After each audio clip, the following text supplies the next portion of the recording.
Hello viewers, मैं आज आप लोगों के सामने एक टेक्निकल वीडियो लेकर आया। सब्सक्राइब कीजिए तो आने वाला वीडियो को आप लोगों को मिलती रहेंगी।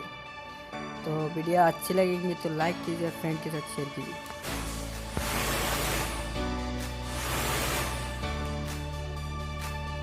ये है एक वाटर पम्प मोटर। आप लोग घर में है तो आप लेकर इस मोटर से आप लोग फैन बना सकते हैं आसानी से। तो मेरा वीडियो पूरा देखिए तो आप लोग सीख जाएंगे आराम से। तो आप लोग घर में पुराना मोटर है तो 0 वाट की, तो आप लोग इस मोटर से लेकर आप लोग फैन बना सकते हैं। तो देखिए कैसे पानी बनाती है, तो आप लोग देखिए तो आप लोग आराम से सीख जाएंगे। जैसे मैं खोला है तो खोलकर इसको नाट एक कर खोलिए, तो बाद में इस काम को बनाएंगे। बाद में चालू करेंगे।